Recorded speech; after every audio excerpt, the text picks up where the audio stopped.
그래서 이제 그들은 개를 이용해서 죄수들을 강간한다고 하네요. 이게 최신 IQ 테스트인데 여러분 중 일부는 뉴욕타임스가 보도했다는 이유로 이게 사실이라고 믿어서 이 테스트를 통과하지 못했어요. 이 이야기를 들어본 적이 없다면 당신은 운이 좋은 거예요.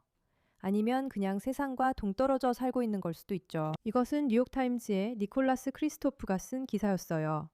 제목은 팔레스타인인 강간에 대한 침묵입니다. 그리고 아시다시피 사람들은 이스라엘인들이 팔레스타인인들을 강간했다는 이야기를 좌우할 것 없이 계속 퍼뜨리고 있어요. 그리고 이 사람이 이 기사를 쓴 거죠. 솔직히 말해서 이 기사는 제가 본 언론 기사 중에서 정말 최악이라고 할 수 있어요. 사실 이 말을 하면서도 진지하게 말할 수가 없을 정도로 너무 어이가 없어요. 정말 어이가 없어요. 실제로 어떤 사람들은 이스라엘 정부나 군대의 전략이 개를 훈련시켜서 팔레스타인 사람들을 강간하게 만드는 거라고 믿고 있어요. 정말 IQ 낮은 사람 판별 테스트예요. 정말 IQ 낮은 사람 판별 테스트예요. 이제는 세상이 두 부류로 나뉜다고 생각해요. 너무 쉽게 조종당해서 이런 것에 속아 넘어가는 사람들과 조종이 얼마나 미쳐 돌아가는지 그냥 지켜보는 사람들이요. 아이고. 여러분, 이 기사 정말 읽고 싶으세요? 우리 읽어볼까요? 물론 시작은 강간 문제를 가장 중요한 관심사로 만드는 것부터죠.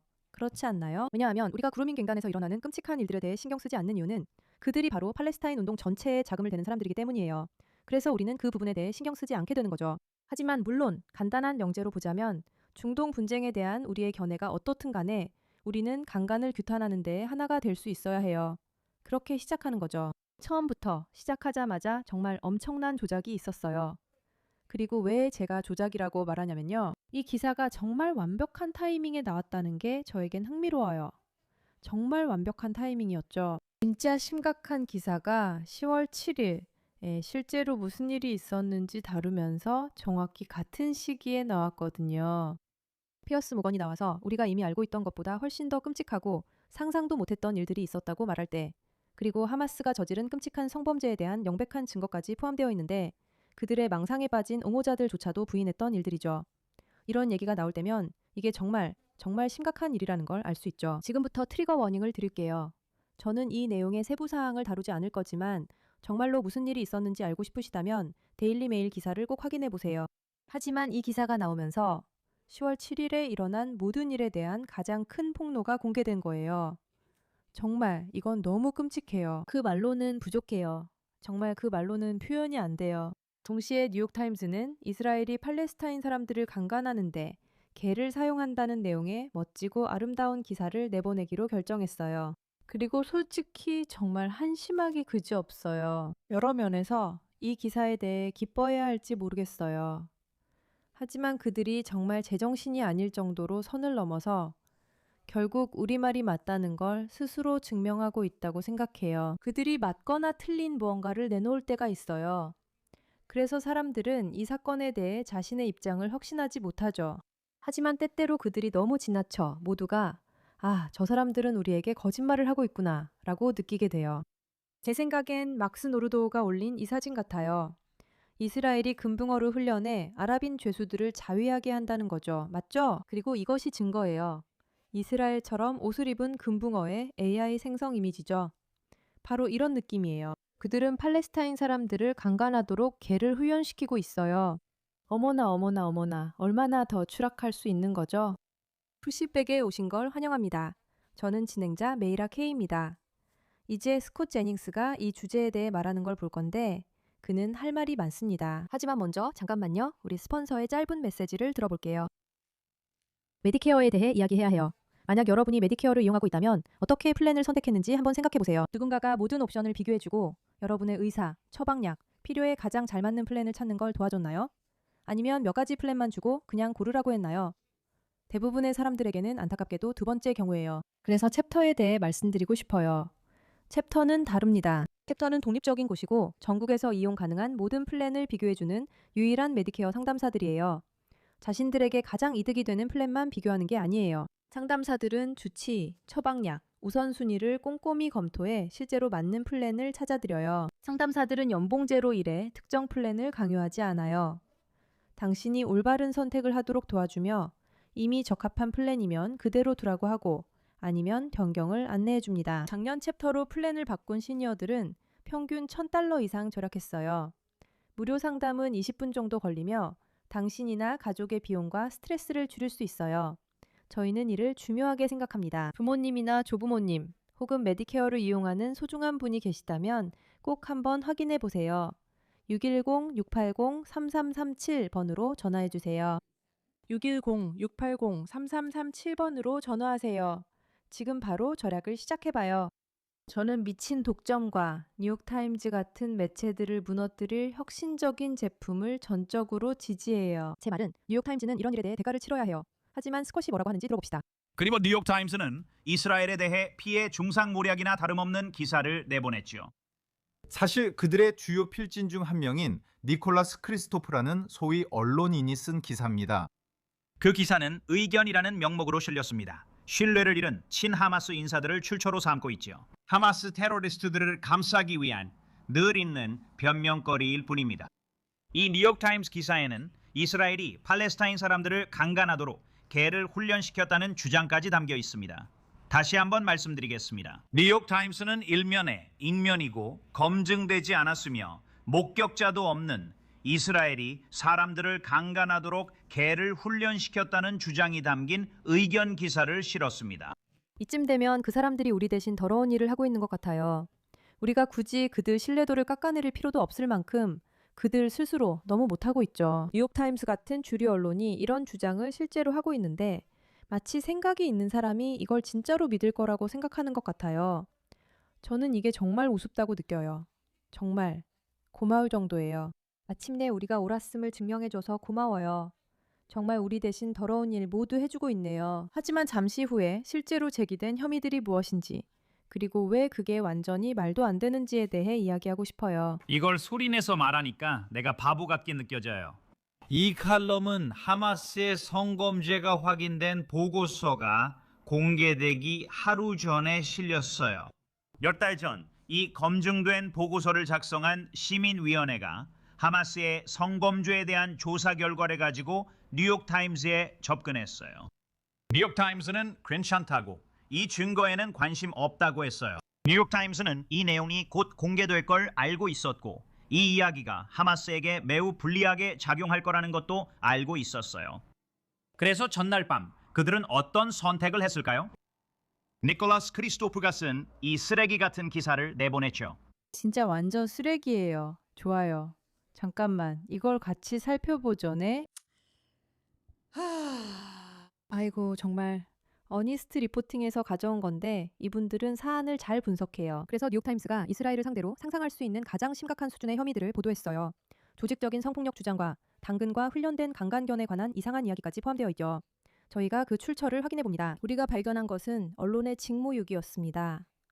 니크 크리스토프가 사미 엘사이를 프리랜서 기자라고 소개했지만 뉴욕타임스는 이를 알려주지 않습니다. 엘사이는 소셜미디어에서 테러리스트를 오랫동안 찬양해왔습니다.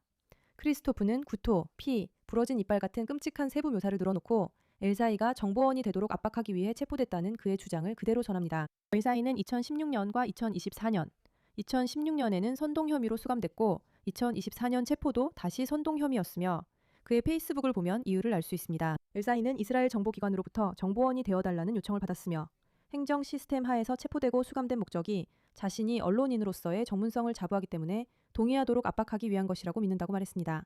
그는 이를 거절했다고 밝혔습니다. 그가 감방에 갇힌 뒤 자신이 성폭행당한 곳이 예전에도 사용됐다는 것과 다른 이들의 토사물, 피, 부러진 이빨이 섞여 있음을 알게 됐습니다. 알겠습니다. 세 번째로 2023년 3월 엘사이는 아미르 아부카즈에 대해 우리의 순교한 왕자라고 언급하며 게시물을 올렸습니다. 아부카즈는 그저 아무 희생자는 아니었습니다. 그는 툴카림 대대의 창립자이자 지도자였으며 이 테러 단체는 여러 치명적 공격의 배후였습니다. 5월 30일 하멜시 근처에서 이스라엘 민간인 1명이 살해된 사건, 이스라엘군 장교 1명이 사망하고 10명이 다친 사건, 이스라엘 병사 4명이 사망한 사건, 또 다른 사건에서는 병사 1명이 사망하고 1명이 중상을 입은 사건 등이 포함됩니다. 정말 대단한 사람 같네요. 2023년 12월 체포 2달 전 알사이는 누르샴 캠프에서 무장 전사들을 찬양하는 사진과 영상을 올렸습니다. 12월 16일 누르샴 캠프에서 전술 장비를 착용한 테러리스트들이 보입니다. 알겠어요? 다시 말하지만 그들은 신뢰할 언론인들의 말을 그대로 믿고 있지만 실제로는 테러리스트입니다. 2023년 10월 8일 학살이 일어난 다음 날, 알사이는 서안지구 전역의 점령자 진영과 탱크 위에 휘날리는 녹색 깃발과 영웅적인 전사들의 이마를 장식하는 모습을 자랑스럽게 게시했습니다. 이스라엘 사람들이 아직도 사망자와 납치된 사람들의 수를 세고 있을 때 크리스토프가 내세운 그 기자는 하마스 깃발 아래 10월 7일 공격을 영웅적인 전사들의 행동으로 공개적으로 미화하고 있었습니다. 뉴욕타임스가 이를 봤는지 숨겼는지 신경 쓰지 않았는지는 알 수 없습니다. 기사에는 언급이 없었고 이는 언론 윤리의 큰 실패입니다. 그래요. 인용하는 사람이 테러리스트라면 사람들에게 알려야죠. 아무튼 그는 학대 피해에 대해 서로 다른 두 가지 이야기를 했으며 2025년 초 바트삼에게 구금에 대해 자세히 증언했습니다. 3명의 경비원이 그를 억누르고 딱딱한 무언가를 그의 항문에 밀어넣었습니다. 그들은 이 행동을 6번 반복했고 그의 엉덩이에 어떤 액체를 부었으며 웃고 농담하며 그를 때리고 발로 찼습니다. 뉴욕타임즈 칼럼에 갑자기 영화 같은 요소가 더해졌습니다. 한 경비원이 당근을 가져와 라고 외치며 실제로 당근을 썼다고 주장합니다. 누군가 히브리어로 사진 찍지 마 라고 했고 그는 이제 그 말을 이해했다고 합니다. 한 여성 경비원이 그의 성기를 잡고 이건 내 거야 라며 꽉 줍니다. 이상하죠. 그가 피를 흘리며 누워있을 때 경비원은 담배를 피우려고 멈춥니다. 이후 그는 다른 사람들의 구토물과 피, 부러진 이빨을 봅니다. 왜 당근, 여성 경비원 대사, 히브리어 카메라 경고 등 구체적 트라우마 세부 사항이 그의 첫 진술엔 없었을까요? 이런 건 피해자가 쉽게 잊을 수 없는 것들입니다. 그 기사에서는 헤브론 활동가 이사 암로에게도 크게 의존하고 있지만 그의 이야기도 시간이 지나면서 변해왔습니다. 암로는 자신이 뭐라고 했냐면 암로는 10시간 구금 중 성폭행 위협을 받았다고 했지만 이제 그는 이미 성폭행 피해자인 것처럼 더 큰 패턴에 자연스럽게 포함된 듯 묘사되고 있습니다. 위협을 받았다는 것에서 아무런 의심 없이 피해자로 받아들여지는 것으로 큰 변화가 있었지만 언제 무엇이 왜 바뀌었는지에 대한 설명은 전혀 없습니다. 어떤 버전이 진실일까요?